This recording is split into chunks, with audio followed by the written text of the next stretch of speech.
equal, but different. some are more equal. Good morning. Some are more equal than others. I think George Orwell said that. We're having a day. It's Tuesday. And it's yet again rainy. May the 7th, and 2025. Things just seem strange today. I don't know.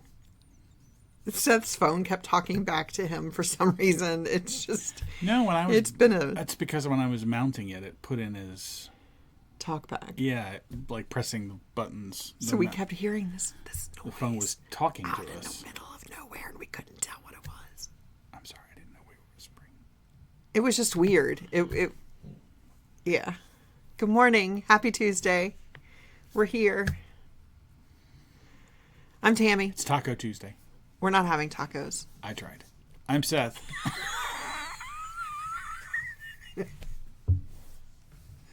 We're especially not having tacos in the morning. Breakfast tacos. No? Okay. Again, he tried. I did. So. She's Tammy. I'm Seth. We're the 4031 family. We're off. Welcome to Morning Moments with Seth and Tammy. This has been a moment. All right, cut. Shall we do it again? Nah. Wait, we're live. We hope you guys have been having... Of course, if you're watching this on YouTube, we're not live. Yeah, or if that's you're watching true. it on Facebook anytime after about 9:30 in the morning, we're also not live. Unless they came in and joined us live. No. In progress.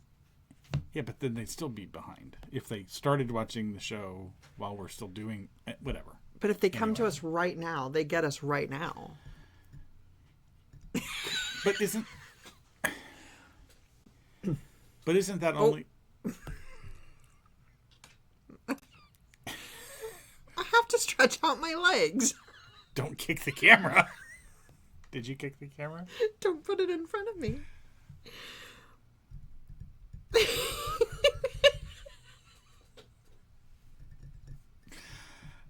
All right. Anyway, so today is Tuesday. You said that. Yeah, I did. We don't have anything special going on, do we? Today? Today? No. No. Just the same old stuff. Same old. Thursday. What's the schedule like on Thursday? Oh. We may not be here Thursday We may not be morning. live. Maybe we'll do a pre-recorded. Oh, we can do that. Record something and then schedule it to go live. Yeah, one of our boys is having dental surgery on Thursday. So one of us needs to take him. And I don't know what time it is at. We will record it and post it here. No, we won't. We won't. We won't. We won't. I know. We will not. So we'll find out what time that's at, and Really? I would What imagine time that's at. I don't know. Sorry. we'll find out what time his surgery is on Thursday morning. But odds are it's in the morning. And this. Oh my gosh! Can we just start over? It's like Sunday morning welcome at church this week. It's so bad. So we do rotations of who gets to do the official welcome, and this week was my week, and I am known for messing up almost every time. The last time I did it, I think, was perfect. This time was not. Multiple times. Everybody messes up. What Tammy is known for is handling those mess ups with grace and humor. So really? She invites everybody to laugh along with her, and everybody loves it. Everybody fumbles. Everybody stumbles. Everybody... Oh, it was so bad. By the end of it, I was like, can we just redo? Can we get a do-over? And no. I had to keep going. Much like today. Much like today. So I will find out what time the surgery is scheduled for on Thursday. What time is that? It will more than likely be at this time. So, yeah, maybe tomorrow we'll do a pre-recorded Thursday morning episode. I don't want us to lose our momentum role here, and it's not our child's fault that he's having surgery, so. Well, it's not. I mean, I didn't take him to the doctor.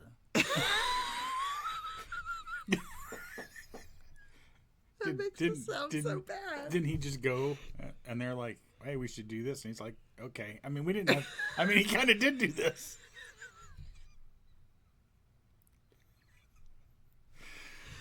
Oh, maybe we'll have him join us Friday morning on the live. Chipmunk Cheek and all. You know, he might do that. Just if we get him before everything is worn off. Oh, we're so mean. That would be funny. So that'll be our week. We don't do anything in advance in this, obviously, which is why I'm not ready for. I get the studio ready. You need to get the computer ready. It feels like a Monday, but it's only Tuesday. But see, it's crazy because we're in our studio, which is in our garage, so we have no windows in here. Seth messaged me yesterday going, was that thunder? Because he has no source of the outside from in here. And it was in the middle of quite a downpour yesterday. Surprise. We do have cameras. I kind of have a window. So that's kind of a window. You kind of have a window. Because it's a camera of our driveway. Yeah. So we're pulling up our devotion for today. And for those of you who go to our church, I am sorry about Sunday's moment. My poor daughter in the back, she was just like doing this, hiding, burrowing into her boyfriend's shoulder. I turn around and Daniel, who plays accordion, was like, I had to walk right past him. He's like, like, no, that was not. Yeah. Anyway. Oh, there comes the rain. There comes the rain. We're going to go ahead and get started, if that's all right. That's fine with me. Okay. Get on to something serious. Is it your day or my day? It's my day. Your day. This is yet again by Dr. Henry Morris II. He's scrolling it up and down. It's called When He Shall Appear. Don't worry, I got it before you took it off the screen. I won't touch it.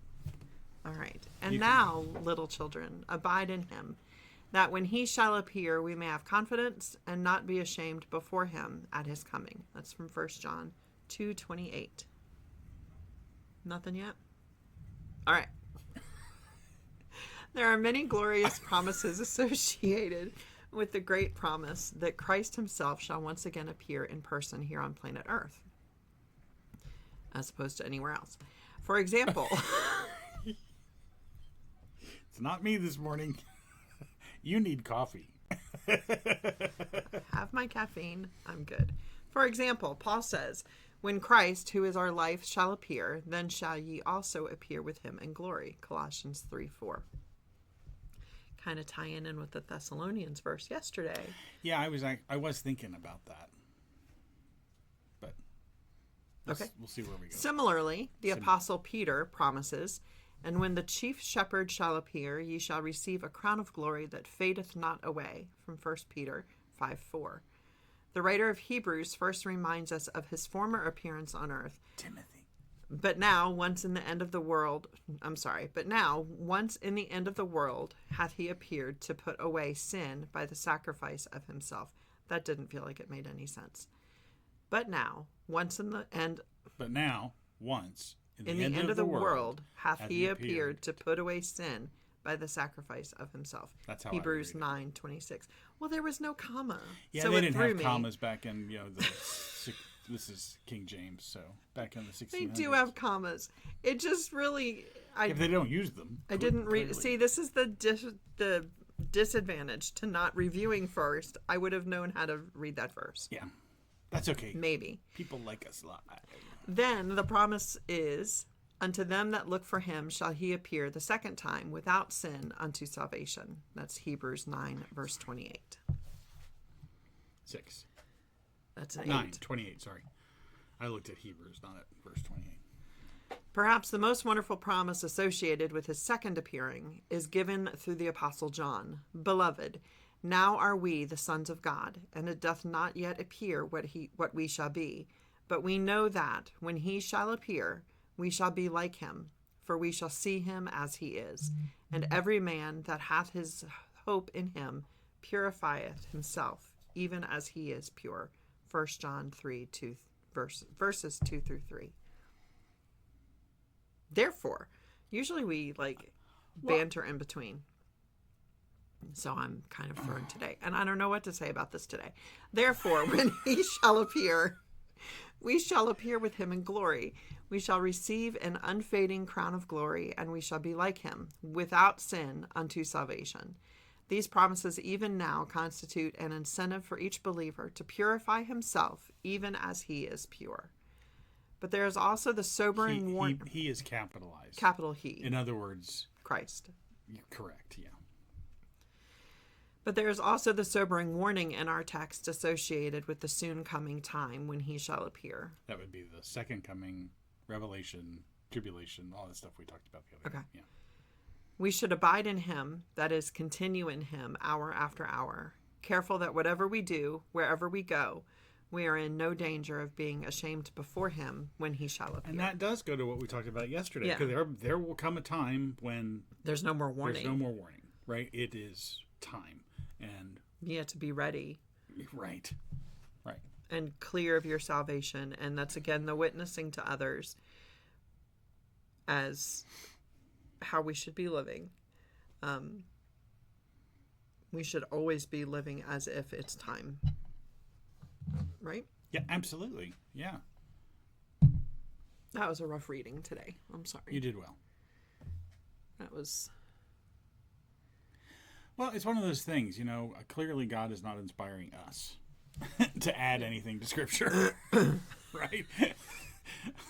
No, insert laugh here. I mean, this is very well. It's obviously very well stated. All the stuff that's there.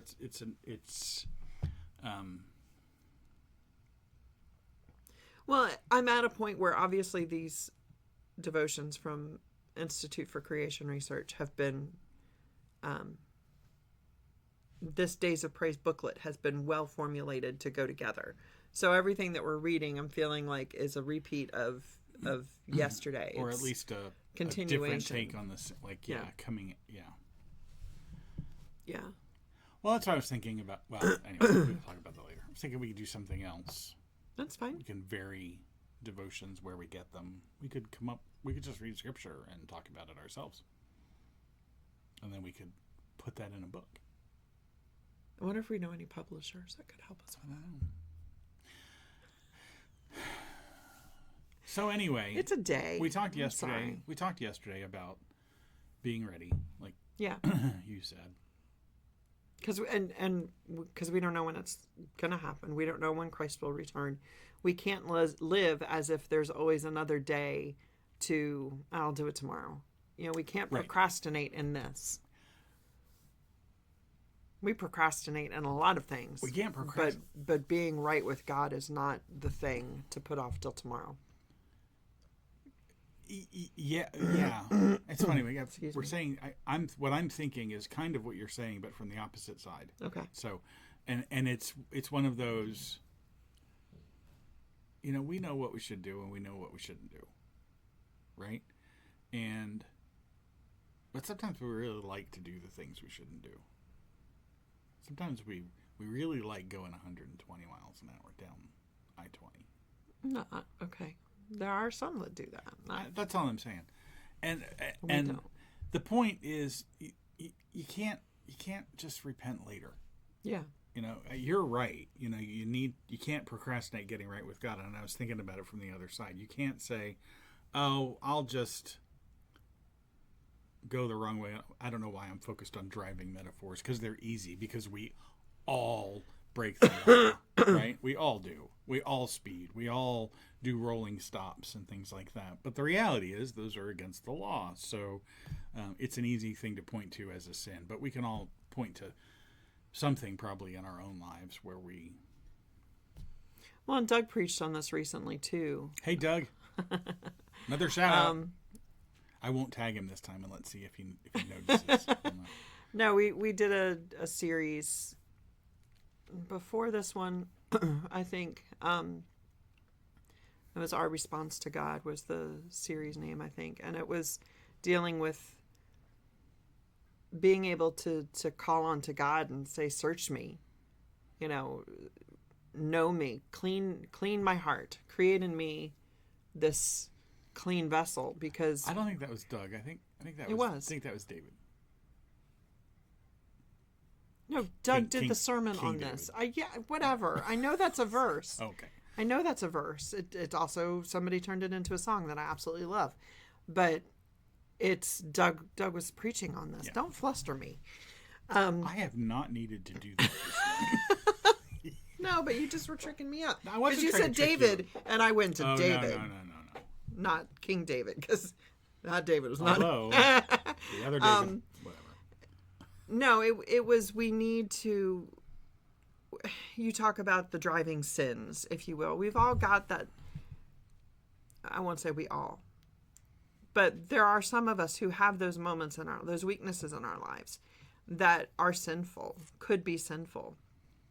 And we need to constantly be asking for God's help in those things, in those ways that we falter, so that we can be pure for Him, so that we can be found worthy, even as unworthy as we are.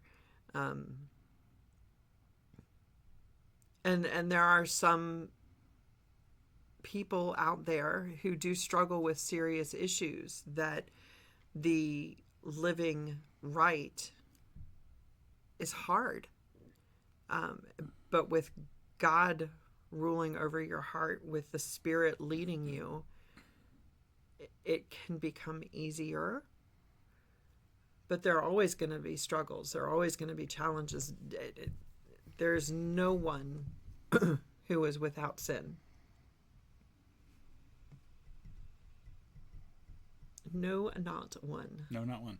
That goes back to, again, the definition we've been working at our church for faith through this sermon series. Faith is trusting God enough to obey. And trusting God can be hard, what you're talking about, because it's not like we get feedback, right? We don't come home at the end of a long day and have an email that says, "Hey, attaboy, good job today." Right. So it's, well, you teach kids this, right? I'm trying to figure out how to phrase what I'm thinking. You teach kids this, and it's your true self is who you are when no one's looking. Yeah. Right? Because God's always there. God is always there. God's always in the room. So when you're alone, when you're by yourself, You're not. You're not. But the point being, how righteous are you for righteousness' sake? How the Bible says, God says, "Be holy, for I am holy." How holy do we try to be when we're alone? Again, because there's no feedback, and there's no positive feedback, and there's not really often any negative feedback for sinning. So well, some would say that those who sin have it better, have it easier, they get away with their sin. Well, I think it was David, one of the psalmists, anyway, said that. Why do the heathen prosper? Sounds like Job. Sounds like Job. Well, it sounds like Eliphaz, Bildad, and Zophar. Right. The other characters in Job, who's like, "Hey, the wicked, the evil people, they all suffer and die." And Job's like, "Have you looked around?" So, yeah. But God's enough. That sounds like a weird thing to say. I'm sorry, but no. When we have that desire to sin, call on God for help, because He can sustain you through to fill that void of whatever it is that you're seeking. Yeah, the danger in I'm not arguing your point. Sorry, I'm not trying to come against you, but the danger in that is we don't. He's God, we're not, right? So we don't, by and large, understand 99.99999 ad infinitum % of who God is, what He does, and especially why He does it. And so you're exactly right. In those moments, you just have to call out and call on God trust. For the strength and have the trust. But oftentimes, He'll leave it to you, right? I mean, the Apostle Paul had what he called a thorn in the flesh. He had something. We don't know what it was. Some disability, some issue, some chronic issue that caused him lots of problems that he asked God repeatedly to take away from him. And God's response was, "My grace is enough." I'm not gonna take that away from you. And so we got to be careful, because it's very easy for us, meaning human beings, to hear God will save you from everything, even when what we're saying is you can call on God in everything. It doesn't. Am I making sense? Yeah. It doesn't God is not contingent on you. Your asking doesn't guarantee the response you want. True. However, God is faithful and just to give you the response you need. Right. And sometimes it's, if you call out for God for help in a situation, sometimes it may be yes, sometimes it may be no, sometimes it may be nothing that gets answered later. Yeah. That's a hard thing. It's hard, which is why faith is trusting God enough to obey him.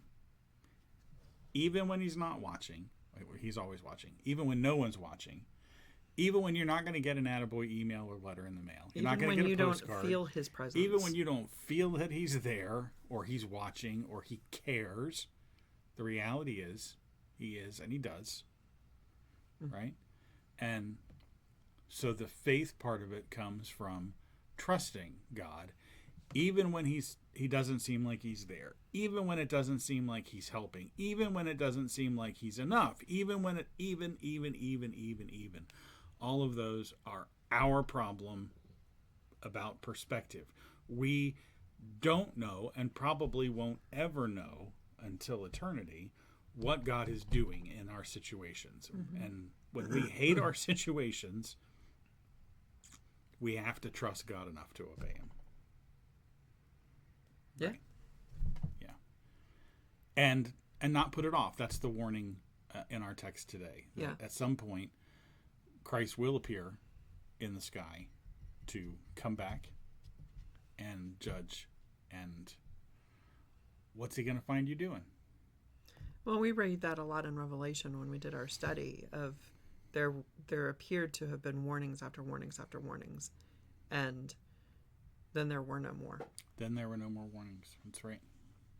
And you don't know when that moment will have already passed. Right. You don't know when the last one will have been the last one. Right. Right.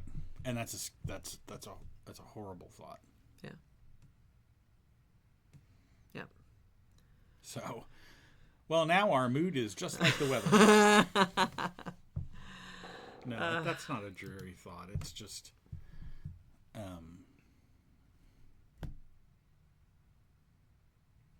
this is where you rescue me. It's just true. There you go. That's exactly right. Well said. Thanks. It's God never promised us easy. Nope. Never promised an answer to all of our prayers. Nope. Especially in the way we'd expect. Nope. But he did promise to never leave us, never forsake us. Right.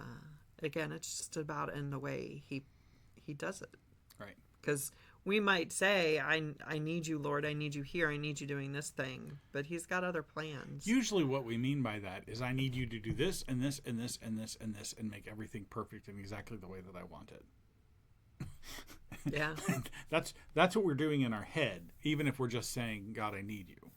But I think there's also making sure that when you do call out to God, you're doing it with the right heart, with a humble heart, with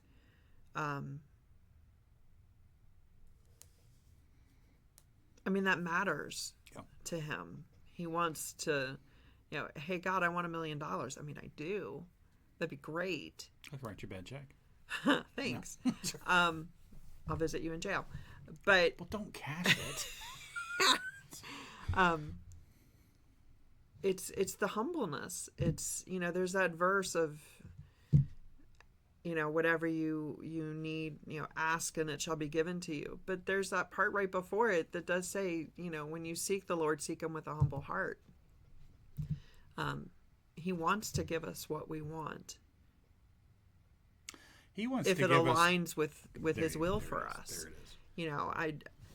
When I'm in those desperate pleas, there are a lot of times I will end it with, just let your will match my desires. you know, and if, I mean, regardless if they do or don't, I know he's going to do what he's going to do and play things out. So but you know that's backwards, right? that my desires match his will. That's right. That's the prayer. Yeah. Should be. Shape my desires. Yeah. Right. Not change your will. Oh, of course. Yeah. Because, no. Yeah. No, it's hard walking through struggles, whether it's struggles of sin or just struggles of need. I mean, we read all the time in the Bible from Christ in the lives through the lives of his disciples. Just because we follow the Lord, follow Christ, and choose God as our one true God, doesn't mean our life will be easy. We will have trials. We will have struggles. But Be Jesus faithful. says, I overcame. So can you. Yeah. Yep. That was a rough one today. But it was good. So hopefully tomorrow will be better. Maybe tomorrow we'll talk about pizza. I don't think that will be in a devotion. Okay. I can put it on the menu. No, it's okay. No tacos, no pizza. Yeah, it's rough. What are we going to talk about? Sorry.